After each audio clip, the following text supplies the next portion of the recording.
Mulyana pernah memberikan testimoni bahwa beliau beli tanah dan lain-lain dari Cike, dan menurut saksi pertanyakan apakah Mulyana ukur nikmat, ya, bahwa dari semua uraian fakta persidangan tersebut di atas, jaksa penuntut umum tidak membantah sama sekali. Sekali lagi, jaksa penuntut umum dalam repliknya tidak membantah sama sekali atas rekayasa yang terbongkar dalam persidangan ini. Artinya pengkondisian dan rekayasa adalah hal yang nyata dalam perkara ini dan menjadikan terdakwa sebagai ibu yang terdolimi oleh perkara yang direkayasa ini. Bahwa adapun masalah barang sitaan yang banyak sekali tidak bisa dihadirkan di muka persidangan, jumlah uang, sertifikat tanah asli, perhiasan emas, mobil, termasuk mobil-mobil supercar yang tidak diketahui keberadaannya saat ini. Di mana tempatnya kita nggak tahu keberadaannya. Maksud penasihat hukum dalam hal ini adalah barang sitaan tersebut tidak dihadirkan secara proper, layak, dalam arti validitas. Cara menghitung uang pun, uang dan perhiasan tidak menunjukkan beberapa dokumen sertifikat tanah, tidak memastikan kebenaran dan sah sitaan elektronik dan lain-lain. Begitupun dengan letak supercar yang digunakan aplikasi Zoom juga tidak bisa menerangkan lokasi keberadaan supercar tersebut. Dan secara yuridis, barang sitaan yang dijadikan dengan tidak layak di muka persidangan ini wajib dikesampingkan dan tidak bisa membuktikan apapun dari dugaan perbuatan pidana yang dilakukan terdakwa. Dan hal itu sesuai fakta persidangan yang disaksikan oleh majelis hakim dan hadirin sidang semuanya. Bahwa adapun uraian penuntut umum di dalam replik yang menarasikan penasihat hukum yang mengkondisikan dan merekayasa karena penasihat hukum melakukan intimidasi dengan mengancam akan melapor ke polisi kalau tidak memberikan keterangan yang tidak benar. Uraian penuntut umum tersebut merupakan narasi yang sesat dan menyesatkan, karena hal yang disampaikan penasihat hukum tersebut merupakan hukum dan peraturan perundang-undangan sebagaimana diatur pasal 242 ayat 1 dan 2 KUHP yang berbunyi sebagai berikut. KUHP. 1. Barang siapa dalam keadaan di mana undang-undang menentukan supaya memberikan keterangan di atas sumpah atau mengadakan akibat hukum kepada keterangan yang demikian dengan sengaja memberikan keterangan palsu di atas sumpah, baik dengan lisan atau tulisan secara pribadi maupun oleh kuasanya yang khusus ditujukan untuk itu, diancam dengan pidana penjara paling lama 7 tahun. Ayat 2. Jika keterangan palsu tersebut, kami ulangi, keterangan palsu tersebut di atas sumpah diberikan dalam perkara pidana dan merugikan terdakwa atau tersangka yang bersalah, diancam dengan pidana paling lama 9 tahun ini sebenarnya. Mungkin ini di 9.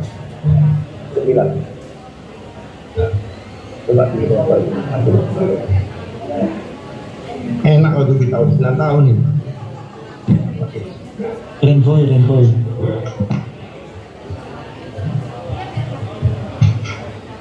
Yang mulia ada renvoy yang mulia. 9 tahun Pak. Dalam persidangan ini masalahnya.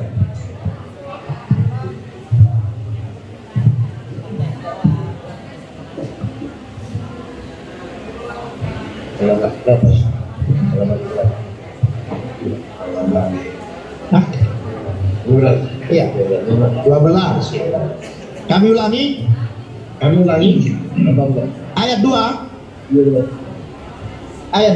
jika keterangan palsu di atas sumpah diberikan dalam perkara pidana dan merugikan terdakwa atau tersangka bersalah, diancam dengan pidana paling lama 9 tahun. Dan dalam hal ini majelis hakim juga dengan tegas mengatakan di dalam persidangan, laporkan. Nah, hal ini telah sesuai dengan ketentuan pasal 174 KUHP. Apabila majelis hakim mendengar keterangan seorang saksi di bawah sumpah dalam suatu persidangan yang diduga disangka sebagai suatu keterangan yang palsu, maka hakim ketua secara ex officio karena jabatannya memperingatkan saksi agar memberikan keterangan yang benar. Dengan demikian, uraian jaksa penuntut umum yang lari jauh dari fakta persidangan dan melemparkan narasi yang dibuat-buat, mengada-ngada, dan tidak beralasan hukum wajib dikesampingkan. Maka dengan demikian, majelis hakim beralasan hukum untuk berkeyakinan perkara terdakwa yang diperiksa dan diadili dalam persidangan yang terhormat ini adalah perkara yang dikondisikan atau direkayasa. Dilanjutkan oleh Pak.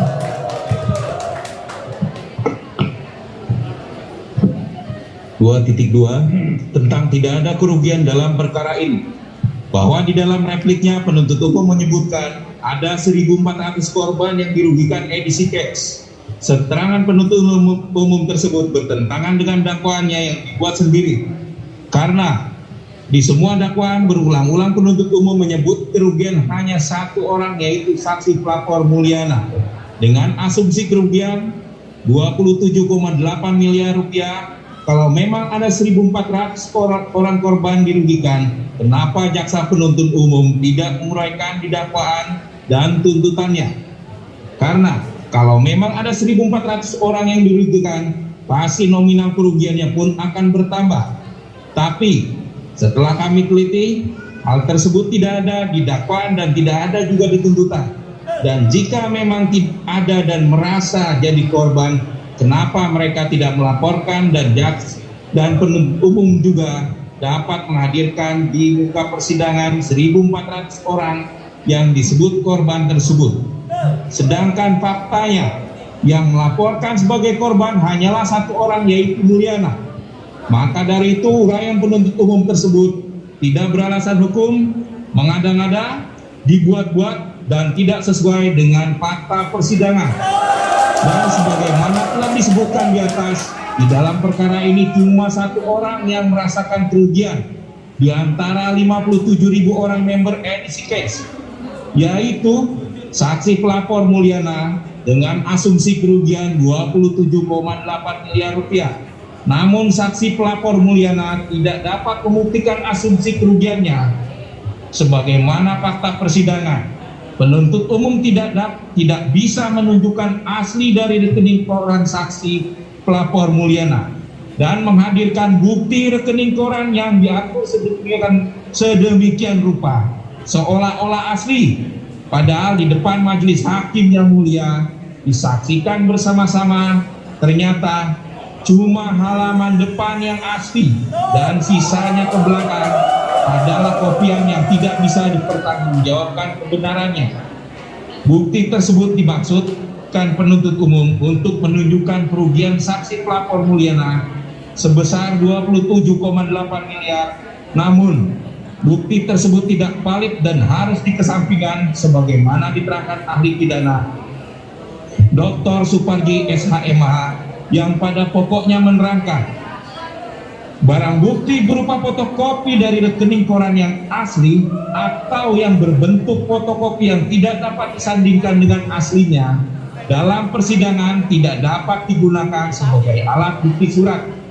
Di samping itu juga bertentangan dengan rekening koran asli yang dipegang penasihat hukum bukti T8 dan disaksikan dan diakui sendiri oleh saksi pelapor Mulyana dengan fakta persidangan bahwa saksi dibantu oleh JPU dalam persidangan tidak dapat menunjukkan barang bukti berupa rekening koran asli milik pelapor Mulyana yang menunjukkan transaksi sejumlah total keseluruhan top up sejak September 2018 selama 30 bulan sebesar 27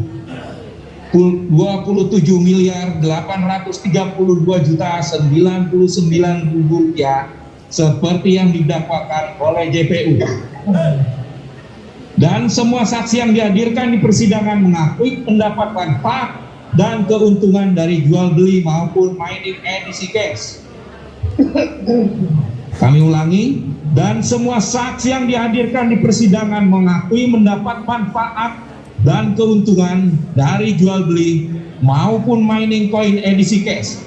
Bahwa saksi pelapor Mulyana juga mendapat kekayaan dari edisi case sebagaimana diterangkan oleh saksi Abdurrahman itu, kalau skema piramida yang di bawah tidak bisa kaya lah, ini si Mulyana levelnya kan di bawah dia di bawah Pak Roib, tapi dia bisa lebih kaya. Dan hal ini juga diakui oleh saksi pelapor Mulyana yang menerangkan dalam waktu 6 bulan saksi bisa beli Fortuner, dan sejak itu saksi membeli tanah tiap bulan dari hasil mining.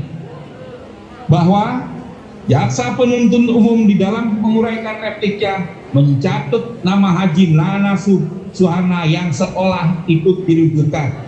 Padahal penuntut umum sebenarnya memahami, karena dalam fakta persidangan saksi Haji Nana Suharna menerangkan bahwa saksi diperkenalkan edisi cash oleh Mulyana pada hari Jumat yang saya anggap hari yang berkah, bahwa saksi telah transfer ke Mulyana dengan total sampai 13 miliar rupiah, dan uang tersebut menurut Mulyana ditransfer ke terdakwa Suryani, bahwa karena saksi tidak ada berurusan dengan Suryani, saksi tahunya hanya bertransaksi dengan Mulyana, bahwa saksi tidak pernah meminta atau menyuruh Mulyana untuk mentransfer uang saksi ke terdakwa Suryani, bahwa saksi tidak pernah melaporkan Suryani dan juga tidak pernah meminta Mulyana untuk mewakili saksi melaporkan Suryani,